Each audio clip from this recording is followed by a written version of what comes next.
Dan zalim kepada manusia itu urusannya panjang, bisa sampai hari kiamat.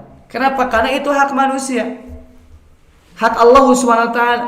Ketika manusia melakukan hal-hal yang Allah benci, melanggar hak-hak Allah Subhanahu wa taala, dia tinggal taubat kepada Allah Subhanahu wa taala, mohon ampun.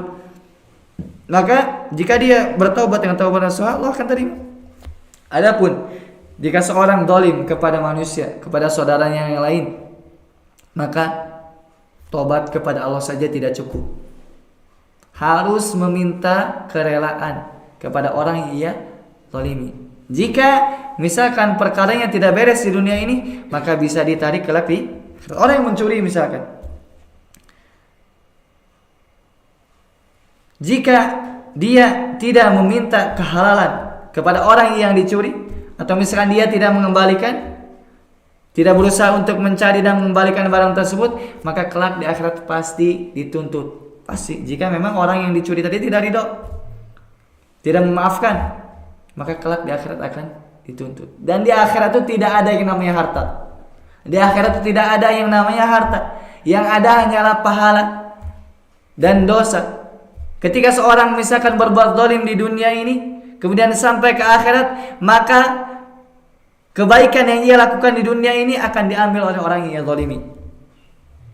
Dan seandainya misalkan kebaikan yang sudah tidak ada, sudah habis, maka keburukan orang yang ia zalimi akan diberikan kepadanya. Ini bahaya zalim, panjang sampai akhirat. Oleh karena misalkan kita jika pernah berbuat zalim pada saudara kita, maka meminta kehalalan di dunia ini. Cari misalkan kita dulu pernah melakukan sesuatu yang buruk terkait harta, cari orang tersebut. Jika tidak ada, misalkan kita bersedekah atas nama orang tersebut. Sebagian ulama membahas terkait hal ini. Misalkan seorang pernah menzalimi orang lain terkait harta, kemudian dia berusaha mencari, ternyata tidak ketemu, maka dia bersedekah atas nama orang yang ia zalimi. Kelak di akhirat orang yang ia zalimi dikasih dua pilihan.